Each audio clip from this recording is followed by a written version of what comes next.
exactly how people fall into the modern discourse. Look at these Malikis. The hadith clearly says they should hold their hands on their... Why are they leaving it at the sides? Right? And there's a book that was written years ago, which by an Azhari Imam. It was written at the request of Hassan al-Banna. It's called Fiqh al-Sunnah. If you read that book, which nobody who's not trained in ilm should read that book.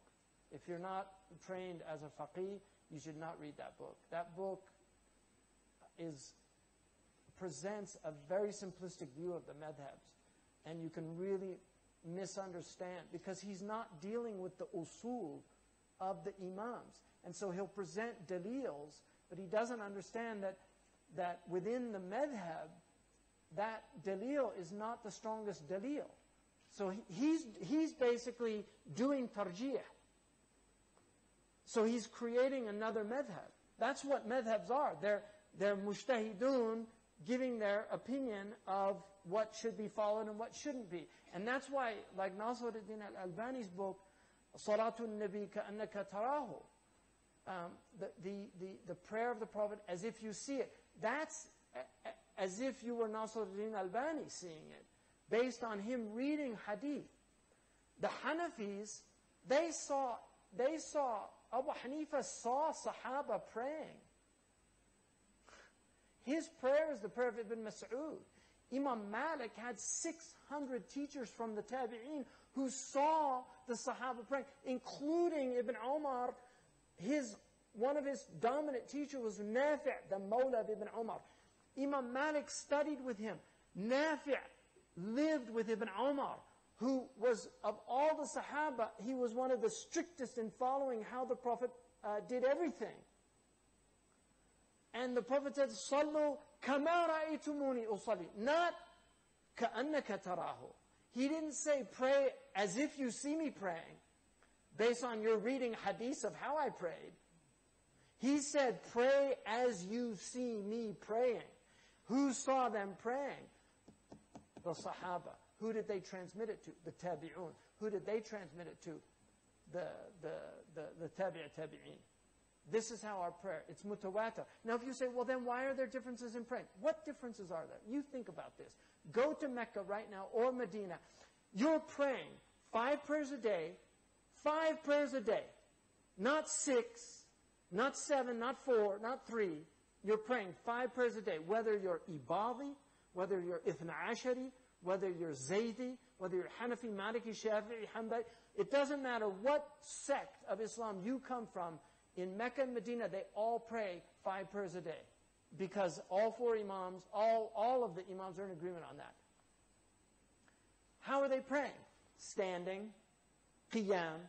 Oh, some people put it here, some people put it here, some people put it here, some do things like that, right?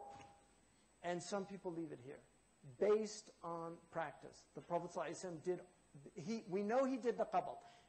For me, the strongest dalil for the qabd is in the Muwatta of Imam Malik. People say, well, there it is in the Muwatta. Why don't the Malikis do it? Because Malik put several hadiths in the Muwatta that he didn't practice.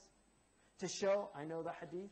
Because it's taken from the Mudawwana, not from the Muwatta. And there's a khilaf amongst the Malikis. The dominant opinion is leave the hands at the side.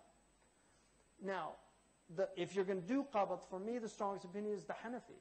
Because there's no hadith that indicates where the Prophet put his hands, except the weak hadith that Abu Hanifa took, that he put it under the surah. So when he prayed, they go from here.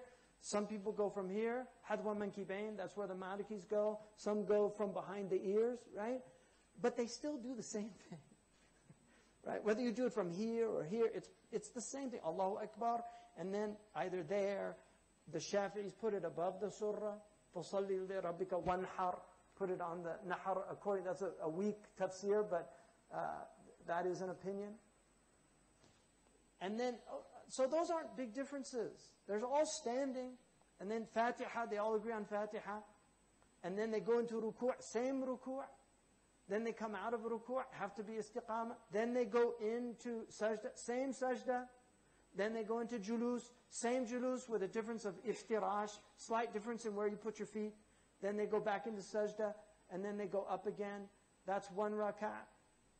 That's a miracle that our religion prays the same way. There's no other religion on earth in which all of the entire ummah is united in prayer. With slight differences, just relax. You know, look, I'm a Maliki. I'm bothered by Malikis that do it like that. It's distracting, even to me. I've got a guy next to me and he's going like that. That wasn't how I was taught. You know, it's a very slight movement.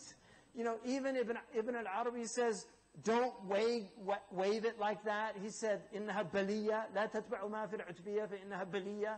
Don't do the thing that they say in the Utbi. So there's khilaf about that. But the Malikis, you know, they do the thing, or some put it like that and do it up and down. You know, that's the dominant opinion like that. Some do it that, and then they just raise it when they do the Shahada. They put their hands same place. These are very slight differences. The prayer is amazingly unified, really. And then tajweed, to me, is the great miracle of our ummah. Because